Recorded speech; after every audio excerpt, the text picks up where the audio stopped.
Chapter 10. The Journey Home. It felt weird being on this side of the school fence. Weird in a good way. Sally had ventured out past the security of the schoolyard and found friendship and courage waiting 2 doors down. Now, as she turned onto Earhart Road and walked quickly past the school, heading home her regular route, she thought about her new friends, Lucy, Mercury, Miss Priss, and Bishop. She wasn't sure Rambo was her friend. She needed to forgive him for scaring Mercury up the tree like he did. Then something occurred to her. If Rambo hadn't scared Mercury, he wouldn't have run up the tree, and Lucy wouldn't have needed a superhero, and Sally wouldn't have met Mercury. So it had all worked out in a good way. So maybe Rambo was a friend after all, in a roundabout sort of way. "I forgive you, Rambo," she muttered, deciding she'd get to know him better next time she went to visit Lucy. Sally stopped on Douglas Drive across from the park to take a rest. She pulled her arms out of the handles of her makeshift backpack and put the bag down on the ground. As she did, she thought she saw someone behind her. She spun quickly around and thought she saw a blonde hair bolt behind a parked car down the street. Who was that? She stood staring at the parked car for a moment, listening. Then she started to walk slowly toward where she thought the person had hid. "I wonder if I'm being followed," she thought. Part of Sally wanted to go investigate, and part was scared by that idea. Then Sally's heart whispered to her, "Remember your promise to Mom to come right home after lunch." She stopped. She was feeling courageous and wanted to investigate, but chose to go home like she said she would. Somebody really was following her. Sally didn't know exactly what she would do. Her courage disappeared and she started to feel scared by that thought. But she stopped herself from feeding fear and decided to feed happy thoughts instead. "If I hurry home, I'll be safe in my room," she said out loud. That thought made Sally turn on her heels, scoop up her bag, and run quickly toward home. She'd had enough adventure for one day. Sally was almost to her street, Rickenbacker Lane. 1 left turn and 5 houses down, and she would be home.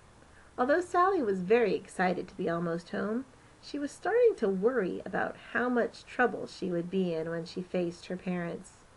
Grumpy thoughts tried to convince Sally that her family was glad she was gone and that they didn't even miss her. It was a real battle to not feed those thoughts. Sally had to choose to change her mind and think about happy things like Lucy had taught her. "I know my mom loves me. I know she does. She tells me that all the time. And Daddy plays video games with me and tells me how pretty I am," Sally told herself. "My sisters love me. Alex is always making me presents, and Rinny follows me around all the time because she likes to be with me." One of the things Sally had realized being away from home for 24 hours was that she really liked her family and the company of her Spisters.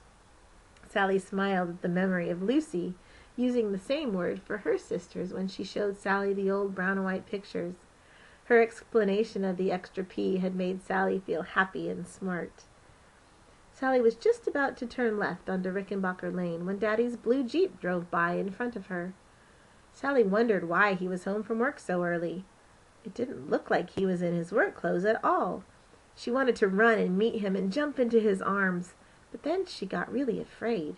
What if Daddy is mad at me, she wondered. He might yell at me. That thought got her worried. Sally started thinking about how she could prevent Daddy from being mad. She didn't think arguing about being right was the best strategy anymore.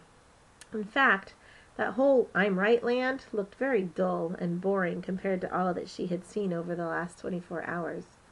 Sally decided that an apology would be way better than arguing, and she started thinking through the very best apology that her 8-year-old brain could conjure up. "Oh, dearest Daddy, you are the very best Daddy in the whole wide galaxy. I was very, very bad and climbed out my window onto the awning and down the tree, like you used to do without asking permission. Then I stayed out overnight, a whole 24 hours without telling you. I am really, really, really, really, really, really, really sorry." Sally was thinking so hard while she walked that she was home before she knew it. She noticed Auntie's gold car still parked in front of the house. The garage door was open and grocery bags were sticking out of the open trunk of Daddy's Jeep. When the door to the house suddenly swung open and Daddy walked out, Sally ducked behind the car to compose herself and her apology. Sally started talking quickly and loudly from behind the Jeep. "Oh, dearest Daddy, you are the very best Daddy in all the galaxy." Sally timidly peeked out to see the expression on Daddy's face while she talked. But he was too close. All she saw was his geek t-shirt right in front of her. Before Sally could look up, she was scooped into Daddy's arms and held close to his chest in a tight embrace. Sally threw her arms around Daddy and hugged him tightly back. His shoulders shook for a moment, and then he took a deep breath. They stayed like that for a really long time, and Sally felt like she was going to explode with happiness. Then, without a word, Daddy turned and carried her into the house. Sally never did get to the end of her apology. Wrinkle met them at the door, wagging wildly with excitement. Daddy walked through the kitchen and into the dining room with Sally in his arms and Wrinkle on his heels. Daddy whispered in her ear, "Don't worry, Sally, you're not in the doghouse." Sally wondered how he knew where she had been. But before Sally could think about this mystery, her attention was drawn to the wall. The room was still decorated with streamers and mylar balloons, but instead of the sign saying "Happy Birthday, Rinny" on the wall, there was a "Welcome Home, Sally" sign, surrounded by smaller "We missed you" and "We love you" signs, obviously done by Alex and Rinny. Daddy called out, "Girls, come see what I found in the garage," while he put Sally down and pulled her makeshift backpack off. Sally glanced up into Daddy's face and liked the kind expression she saw. She was just about to say something when Wrinkle started nuzzling and licking her. She turned her attention to scratching him behind the ears. Sally heard her big sister's squeal of delight before she saw Alex running down the stairs. Alex practically flew at Sally and hugged her so hard they both bumped into the wall. "I missed you so much," exclaimed Alex. "I was so lonely last night. You weren't in your bunk. I could hardly sleep. I was so worried about you. What was it like sleeping in a doghouse? Was the dog there with you?" Sally was surprised by Alex's questions and very confused. How did they know she had slept in a doghouse? Did they know she had been to God's place too? She hadn't told Mom any of that on the phone. She had only talked about the crazy cat lady and eating lunch. Before Sally could question Alex on how she knew about the doghouse, Auntie came in from the kitchen blowing her nose. She looked really tired and disheveled. Then Mom and Rinny came down the stairs. "Happy, happy, happy!" Rinny was clapping her hands and grinning ear to ear while walking toward Sally in her wobbly way. Alex slid behind Sally and said, "Come on, Rinny, let's give Sally a hug sandwich." Rinny threw her arms around Sally's neck and hugged her tightly from the front, while Alex grabbed her middle and hugged from behind. Sally was smiling. She didn't even mind the drool from Rinny's slobbery kisses dropping on her cat shirt. Rinny pulled away from the hug and pinched her nose. "Ew, stinky!" she exclaimed. "Is Sally a little smelly?" Mom said, kneeling down to catch the wobbly Rinny. Immediately, Sally pulled away from her sisters and started talking. "I'll go take a bath right now, Mom. I probably smell like cat and dog and lots of other things. I'll start the water and wash my hair, and I'll be careful not to drip on the tile so I don't slip. Then I'll clean my room and start my time out." Auntie sneezed, and Sally stopped talking. Something about the sound made Sally's smart self perk up. She felt like she had heard that sound before recently, but she couldn't quite place it. Sally looked at her mom and couldn't quite read the expression on her face. It looked like relief and sadness and happiness all mixed together. Mom pulled Sally to herself in a tight hug. Sally threw her arms around Mom's neck and hugged her back. Sally felt her mom's shoulders shaking a bit and knew Mom was crying. After a moment, Mom pulled Sally away from her, holding both of her shoulders and looking into her eyes. "Don't you ever do that again." Mom wasn't angry exactly, just very intense. "I won't, Mom, I promise," Sally whispered. Mom started crying again and hugged Sally tightly one more time. After a few minutes, Mom pulled Sally away again, and she was more composed now. She took a deep breath. "I'm so glad you're home, Sally. We missed you last night at Rinny's mac and cheese dinner. I'm so sorry you missed it. Rinny kept looking for you." Sally pushed down the lump in her throat and turned to Rinny. Rennie, I am very sorry that I missed your birthday dinner last night. Do you forgive me? Rennie mumbled a yes, then threw her arms around Sally again, releasing more hugs and slobbery kisses. Sally was still thinking about the doghouse and how her parents knew about it.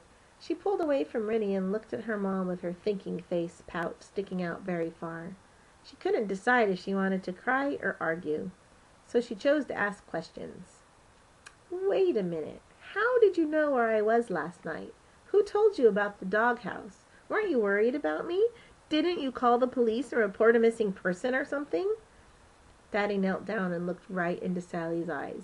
Yes, Sally, we were very worried about you. And we did almost call the police several times. We would have if we had lost track of you for even 1 minute. Lost track of me? Sally asked. You mean you knew where I was the whole time? And then it dawned on Sally. She turned to Auntie and looked up. So I really did hear the door shut right after I crossed the street. It was you coming out of the house. Auntie grinned and nodded and wiped her nose with a tissue. So you followed me all night? Why did you let me go? Why didn't you stop me and bring me back home? Sally asked. Well, beautiful, I called your mom when I heard you climbing out the window and told her I thought you were running away.